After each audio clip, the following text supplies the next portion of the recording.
no tomorrow. Like there's no tomorrow. Weekend on the night. Sunku dar kažką įvertinti, bet labai malonu, kad visos panelės susirinko ir, dar ne visos, bet tos, kurios mes planavom, jos atvažiavo ir su tikrai dideliu entuziazmu ir noru dirba, o toliau žiūrėsim, stengsimės, dirbsim toliau. Nauji veidai komandoje, aišku, pirmoji treniruotė fizinis parengimas, tačiau kaip vertina šių žaidėjų nusiteikimą ir kaip jos ateina į šias pirmasis treniruotės?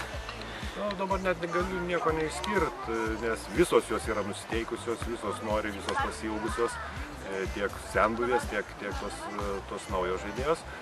Tikrai pirma treniruotė daro gerą įspūdį, jau pasikartosiu, jeigu taip toliau, tai manau bus viskas labai gerai. Komanda startavo nepilnos sudėties, nėra dviejų aukštaūgių Latvijos lygos Šurkusos ir Ivetos Šalkauskės. Sakykite, ar tai netrukdys pasiruošimui? Iveta prisijungs čia jau netrukus dienų, greičiausiai gal rytoj. Šurkuse turbūt jau nepaslaptis, nepraėjo medicinės apžiūros ir mes su jais atsisveikinom, nors jeigu bus pagerėjimas, tai sugrįš. Be abejo atsilieps, gal dabar į fizinį parengimą, vadinkim, tikrai dar neatsilieps, bet jau kai pradės taktiniai elementai, atsilieps, manau. Šį savaitę planuojam išnaudoti tikrai gerą orą, tikimės, kad jisai tikrai bus geras. Tai daugiau dėmesio skirsim fiziniam parengimui. Nuo kitos savaitės jau miksuosim, reiškia, tiek fizinį pasirengimą, tiek salę, jau ir techniką, taktiką.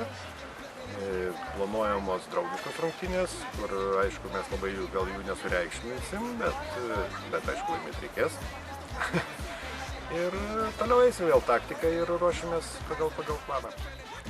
Kaip vertinat naująjį tvarkaraštį ir tai, jog su praeitų metų finalininkė Utena teks kovoti jau antrose rungtynėse? Manau, kad čia nereikia sureikšminti, bus pirmas, antras žaisim ar paskutinės. Tai gal būtų jau kokybiškesnis krepšinis tiek jų komandos, tiek mūsų komandos, nes didesnis laikas pasiruošimus žaidimo. Bet yra kaip yra, aš kaip treneris tikrai nesureikšminu, reikia žaisti, reikia laimėti.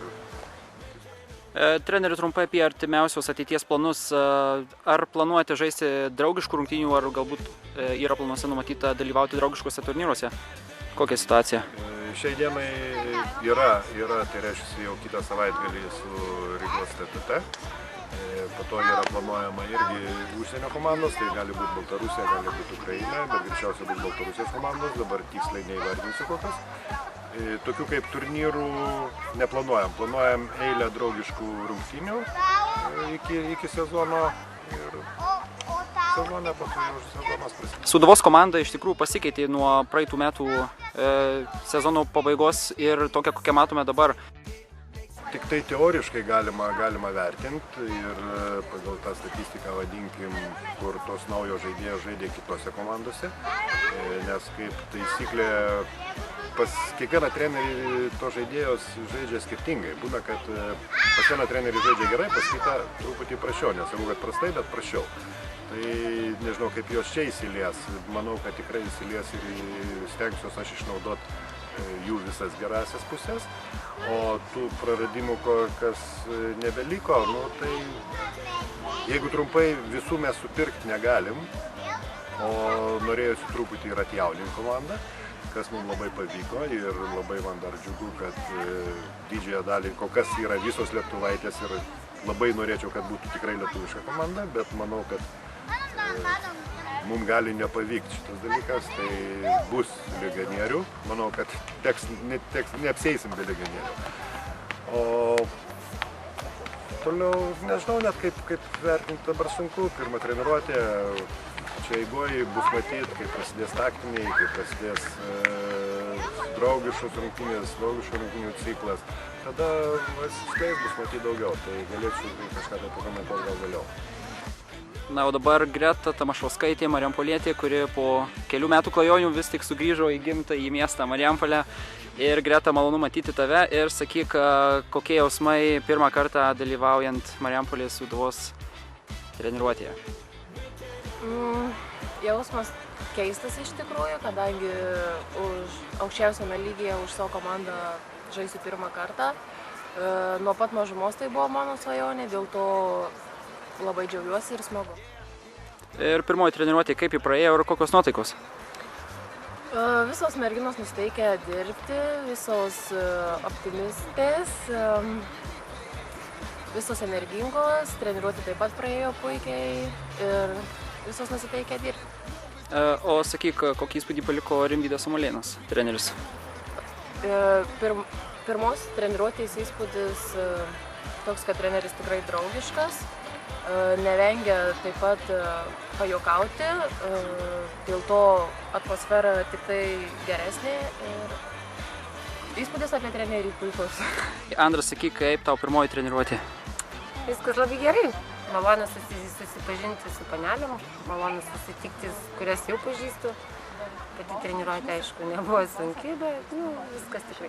Ar daug žaidėjų šios komandos jau pažįsti? Aišku, žinau tai visas tikrai, bet žinau, su dauguma neteko susidurti ar žaisti vienai komandai. Bet iš vyresnių, tai kas be ko vis tiek kažkada karjerai tekę buvo žaisti ar tai rinktinėje, ar tai komandai.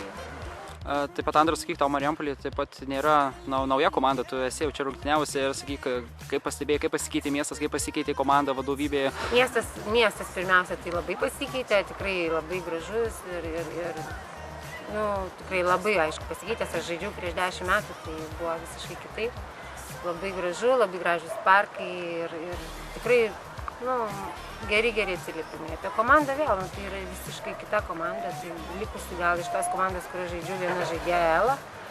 Tai čia vėl net nėra ką lyginti, kaip sako, nes tai vis tiek dvi skirtingos komandos, trenerių štabas lygiai tas pats, visiškai kitas.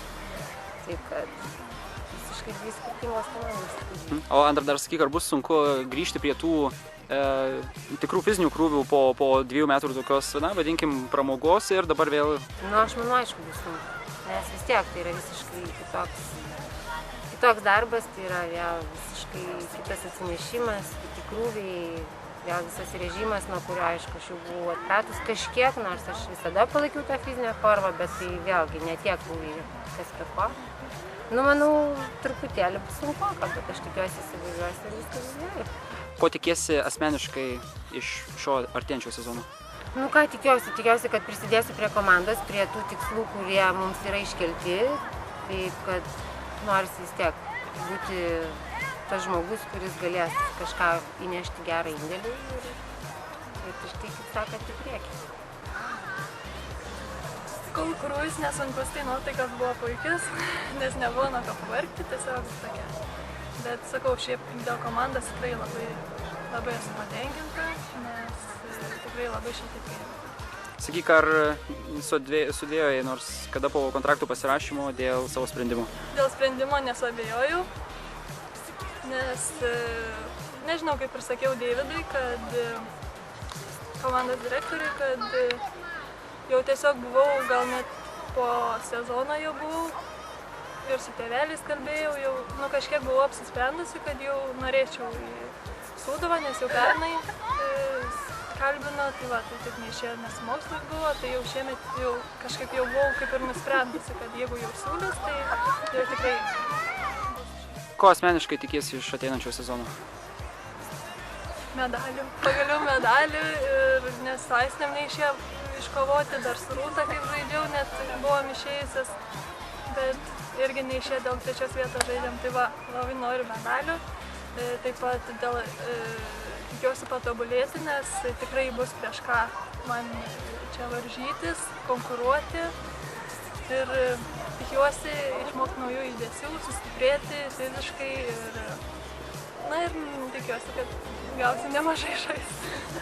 Neringa, kaip tau praėjo pirmoji treniruotė? Pirmoji treniruotė gan linksmai, visos merginos draugiškos, kolektyvas taip pat draugiškas, viskas gerai praėjo. Ar buvai pasiilgusi savo draugių?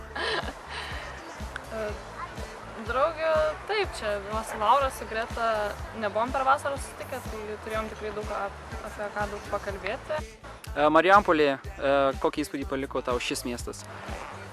Marijampolė iš tikrųjų paliko tikrai labai gerą įspūdį, nes miestas matosi, kad labai sutvarkytas ir policijos labai pastebėjau, kad labai daug važinėja. Ir tikrai matosi, kad labai sutvarkytas. gražu. Don't worry about a thing. Don't worry about a thing.